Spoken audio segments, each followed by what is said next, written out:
ডিমা হাসাও জেলার 6 শিডিউলের ক্ষমতায় বিশেষ কিছু পরিবর্তন আনতে কেন্দ্রীয় সরকারের তরফে সংসদে 125 অ্যামেন্ডমেন্ট একটি বিল দাখিল করা হয়েছে। আর এদিকে এই বিলটি পাশ হয়ে গেলে এই জেলার 6 শিডিউলের ক্ষমতায় বিশেষ কিছু সমস্যা তৈরি হতে পারে।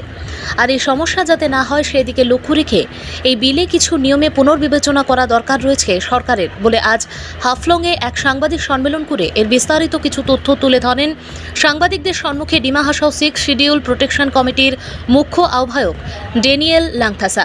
আজকের এই সাংবাদিক সম্মেলনে ড্যানিয়েল লাংথাসার সাথে উপস্থিত ছিলেন ডিমা হাসাও 6 শিডিউল প্রোটেকশন কমিটির সহ আহ্বায়ক বাবুজিৎ লাংথাসা ও জিং মুর্তে। মঙ্কু দাসের report Assam prime network. 6 schedule protection committee की तरफ से मैं डेनियल लंगथसा कन्वेनर और हमारा साथ में है बाबूजीत लंगथसा को कन्वेनर और जिम मूर्ते को कन्वेनर। बहुत इम्पोर्टेंट मुद्दा लेके आप लोग के साथ में इसको लेके क्या डेवलपमेंट हुआ है कुछ दिनों में वो शेयर करने के लिए आया है डिमा हासाओ का आदमी के साथ में। आप लोगों को मालूम है the constitution 125th amendment bill जिससे हम लोग को 6 शेड्यूल का जो चेंजेस अमेंडमेंट होने वाला है वो उसको लेके पूरा अभी चर्चा चल रहा है। और रिसेंटली पूरा 10 काउंसिल 6 शेड्यूल के अंदर में पूरा नॉर्थ ईस्ट में जो है वहाँ का रिप्रेजेंटेटिव दिल्ली में जाके श्री अमित शाह होम मिनिस्टर के साथ में मीटिंग करके आया, मेमोरेंडम सबमिट करके आया।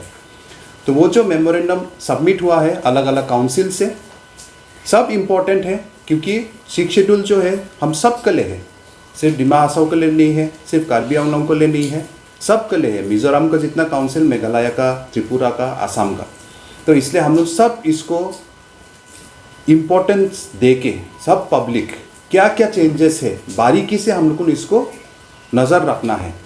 तो इसलिए हम लोग को जो स्टेक होल्डर्स है हम लोग को डिमा हासाओ का जितना NGO बोलो, गांबुरा बोलो, एपेक्स बॉडी बोलो, वो लोग भी एक मीटिंग में बैठा था, काउंसिल ने बुलाया था 14 जुलाई को और बहुत सारा और भी मीटिंग्स हुआ है। हम लोग ने भी पहले बुलाया था 6 शेड्यूल प्रोटेक्शन कमेटी। मार्च महीना से हम लोग को इसको जोर लगा रहा है ताकि हम लोग को अमेंडमेंट अच्छा से हो बोल के अलग अलग ग्रुप्स ने भी बुलाया। रिसेंटली DSU ने भी एक मीटिंग बुलाया।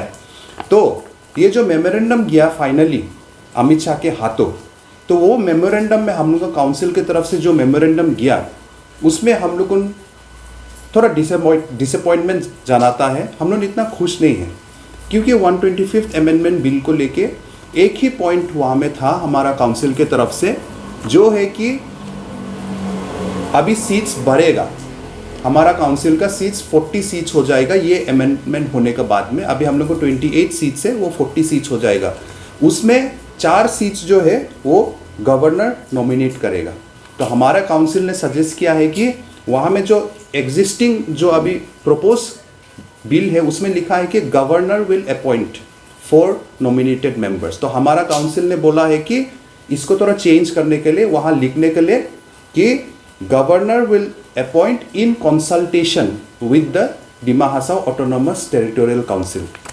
तो हम लोग इसको मानता है कि ये इम्पोर्टेंट पॉइंट है, लेकिन उसमें हम लोग एडिशन देना चाहता है कि ऐसा करने से और भी बेटर होगा कि the nominated members will be appointed by the governor on the recommendation of the chief executive member of the proposed Dima Hasao Autonomous Territorial Council।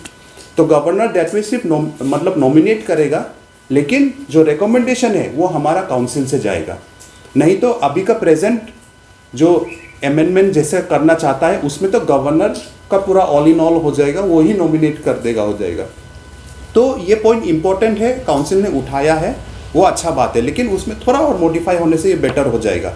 लेकिन बात है कि सिर्फ ये पॉइंट नहीं है वो बिल में जो इम्पोर्टेंट है, बहुत सारा और पॉइंट्स है, तो वो पॉइंट मिस आउट हो गया है।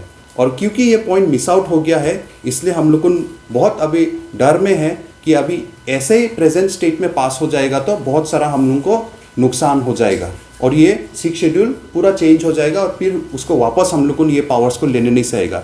तो हम लोग ने भी 6 शेड्यूल प्रोटेक्शन कमेटी ने भी एक मेमोरेंडम सबमिट किया है और वो सबमिशन हम लोग ये काउंसिल का जो पूरा 10 काउंसिल का एक कमेटी बना है वो कमेटी को हम लोग ने एक मेमोरेंडम सबमिट किया है और हम लोग आशा करता है कि ये मेमोरेंडम जो अभी 3 मैन कमेटी बनाया है under Shri Nityanand Rai, minister of state for home affairs, वो लोग का हाथों पहुंच के वो लोग एज ए स्टेक होल्डर्स सबका ओपिनियंस भी लेगा, हम लोग आशा करता है। तो आज का प्रेस के जरिए हम क्विकली इन शॉर्ट हम आप लोग को बताना चाहता है कि हम लोग ने क्या क्या प्रपोजल दिया है 6 शेड्यूल प्रोटेक्शन कमेटी की तरफ से जो चेंजेस होना चाहिए। एक नंबर है डायरेक्ट फंडिंग। आर्टिकल 280 अभी एमेंड करेगा बोला, लेकिन हम लोग चाहता है कि स्टेट का फंड में नहीं घुस के और state commission, state finance commission बाद में प्रपोज करेगा हम लोग का काउंसिल और डिस्ट्रिक्ट काउंसिल, विलेज काउंसिल और म्यूनिसिपल काउंसिल में पैसा घुसने के लिए, इसको हम लोग चेंजेस चाहता है। हम लोग चाहता है कि आर्टिकल 280 ऐसा अमेंड हो ताकि यूनियन गवर्नमेंट से जो फंड आएगा वो direct district and regional fund of the council आएगा, जो एग्जिस्टिंग 6 शेड्यूल का पैरा 7 में ऑलरेडी एग्जिस्ट करता है, ये चाहिए। 2 नंबर जो सिमिलरली काउंसिल ने भी बोला, वो भी हम लोग चाहता है कि रिवाइज क्लॉज 3A1 की चीफ एग्जीक्यूटिव मेंबर जो है हम लोग का काउंसिल का, वो रेकमेंड करेगा 4 नॉमिनेटेड मेंबर्स को, उसके बाद गवर्नर अपॉइंट करेगा, मतलब अप्रूवल देगा, ये हम लोग चाहता है। अभी का सिस्टम में तो अभी का प्रपोजल में डायरेक्ट गवर्नर अपॉइंट करेगा, वो हम लोग भी अपोज करता है। 3 नंबर इलेक्टोरल ऑटोनॉमी। अभी का जो बिल जो प्रेजेंट किया है उसमें हमारा काउंसिल का सब इलेक्शन का रूल्स प्लस इलेक्टोरल रोल बनाने का पावर, कॉन्डक्ट ऑफ इलेक्शंस सिर्फ काउंसिल नहीं, आने वाला दिन में विलेज काउंसिल और म्यूनिसिपल काउंसिल वो असम स्टेट इलेक्शन कमीशन उसका हाथों चला जाएगा, ये हम लोग अपोज करता है। हम लोग प्रपोज करता है कि ऐसा नया चेंजेस लाओ 6 शेड्यूल में कि एवरी ऑटोनोमस काउंसिल अपना एक इलेक्शन कमीशन बॉडी बनाने सकेगा। वो election commission body independent body होगा, वो काउंसिल का अंदर में काम नहीं करेगा, just like election commission of India जो गवर्नमेंट ऑफ इंडिया का अंदर में काम नहीं करता है।